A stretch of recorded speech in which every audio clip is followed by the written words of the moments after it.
Topo sur le verger conservatoire avant de descendre et de mettre en œuvre les techniques qu'on a prises ce matin. Le verger conservatoire donc, a été mis en place il y a plus de 25 ans, 28 ans même, par l'ancien maire de la commune. 3 hectares de verger sur un sol extrêmement pauvre, vraiment très très peu de profondeur de sol, exposé sur le coteau donc plein sud. Ce qui a provoqué pas mal de ravinement, donc qui a effectivement impacté la pousse végétative des arbres, quoi, hein. Indépendamment de ce fait-là, on le regardera tout à l'heure, on prendra une acide léger, on verra que le comportement agronomique, le pH d'un sol d'un côté et de la route et de l'autre côté de la route n'a absolument rien à voir. Je vous montrerai cette chose-là avec une acide faible tout à l'heure. Initialement, donc, le verger conservatoire, 3 hectares de verger, plusieurs espèces, essentiellement beaucoup de pommiers, 45 variétés de pommiers.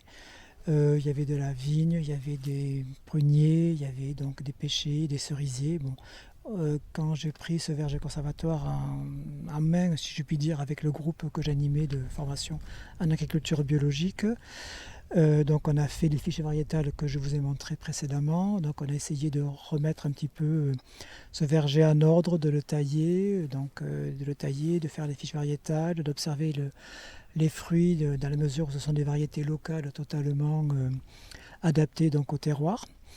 Donc ce travail-là a été fait. Depuis, il faut dire qu'il y avait une petite erreur aussi au départ, c'est que le porte-greffe n'était pas totalement adapté aux conditions, aux conditions pédoclimatiques, mais surtout aux conditions de sol. Il fallait un porte-greffe un peu plus vigoureux pour que le végétal s'implante correctement. Ce verger n'a jamais reçu d'intrant. D'intrant, ça veut dire qu'il n'a jamais eu le moindre engrais, le moindre traitement, pesticide ou autre. Donc il a poussé dans des conditions extrêmement dures, je dois dire dures, extrêmement dures. Et néanmoins, il y avait des fruits. Les fruits étaient destinés essentiellement pour les pommes au jus de pomme. Donc la commune a fait pas mal de jus de pomme. La dernière récolte, on avait dû récolter 11 palocs, ça veut dire à peu près 3 tonnes et demie de pommes, donc faites en jus, voilà, que la mairie offrait aux résidents de la commune. Bien. Depuis ces 25 ans, on s'est rendu compte que bon, ça nécessitait pas mal de travail, d'implication, c'était un petit peu compliqué, surtout qu'il y avait dans les 45 variétés de pommiers, il y avait des fois 120 arbres de la même espèce, de la même variété. Donc beaucoup de difficultés à gérer tout cet espace. Il y a 2 ans, on a décidé un petit peu de faire le bilan, l'état des lieux de ce verger et puis de le remettre de façon un peu plus harmonieuse avec les moyens dont on disposait. Autrement dit, on a conservé les 45 variétés de pommiers, mais au lieu qu'il y ait des fois 120 arbres de la même variété, donc on a choisi de mettre 3 arbres de chaque variété. 3 arbres de chaque variété sur un porte-greffe adapté aux conditions pédologiques, aux conditions de sol, donc des porte-greffes un peu plus vigoureux comme ceux qu'on a utilisés ce matin pour pouvoir faire nos greffes. Donc ça s'appelle les M7. Donc tous les arbres ont été regreffés.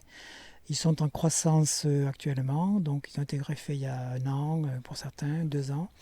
Ils sont en train de pousser maintenant. Voilà, donc ça prend une surface beaucoup plus réduite de fait. Et la question se posait donc que faire de les autres parties qui pouvaient être toujours en place au verger.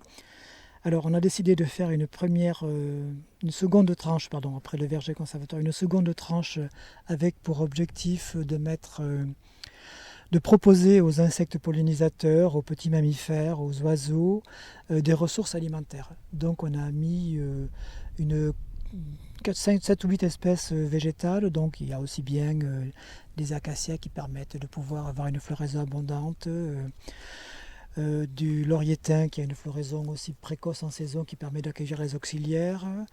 On a mis des érables de Montpellier qui s'adaptent parfaitement à ce type de sol et à ce type de conditions climatiques, très sèches, je dis bien très sèches sur un versant sud. On a mis des Malus floribunda, floraison abondante aussi à la fois pour les insectes mais aussi pour les oiseaux qui viendront manger les Malus floribunda, c'est-à-dire les petites pommes. Voilà. Donc ça c'est mis en place, ça pousse. Voilà, donc ça c'est la seconde tranche qui a été réalisée il y a 1 an. Et on a décidé de mettre en place une troisième tranche qu'on a appelée verger extraordinaire d'Eurasie. Bon, le nom Eurasie est un petit peu pompeux parce que dès qu'on mange par exemple une pomme, on sait que l'origine des pommes c'est le Kazakhstan, ou c'est Alma Ata, la mère des pommes, donc ça vient d'Europe centrale, voire d'Eurasie, quoi. Enfin, plutôt d'Eurasie que d'Europe centrale, pardon. On a décidé par ailleurs de mettre diverses espèces, donc parmi elles on a mis des grenadiers donc, qui sont adaptés à un climat sec, on a mis beaucoup d'espèces de poivriers de Sichuan qui viennent d'Orient. Donc ils poussent spontanément dans la région, j'en ai pas mal chez moi, on récolte les fruits.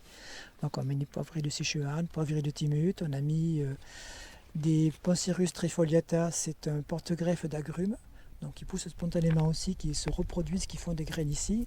L'objectif c'est d'arriver dans quelques années, lorsqu'ils auront suffisamment grandi, de pouvoir greffer dessus des satsuma ou autres agrumes résistants au froid.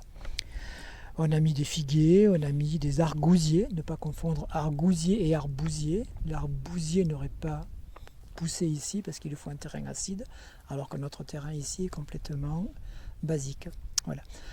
Donc ce verger-là, tout reste à faire encore. Voilà, on va compléter la dernière tranche en simplifiant par simplement des acacias qui poussent aussi spontanément dans ce lieu-là. Voilà. Donc ça c'est une première, voilà. Maintenant il n'y a plus qu'à s'occuper des arbres, d'assurer leur croissance, les protéger contre divers ravageurs ou prédateurs, je pense notamment aux cervidés, aux chevreuils qui viennent brouter nos écorces et détruire nos arbres. Donc il est prévu de faire une journée avec l'association SME pour trouver des solutions. Bon, on les a, mais donc mettre en œuvre, on dira davantage, mettre en œuvre des solutions pour protéger contre les chevreuils. On a aussi paillé, mais il faut continuer à le faire pailler avec des copeaux pour éviter que les arbres ne soient envahis d'herbes simplement, quoi. Voilà. Donc, et ensuite il y aura d'autres journées consacrées quand le verger aura davantage poussé à la reconnaissance des insectes, tant des ravageurs que des auxiliaires. Voilà.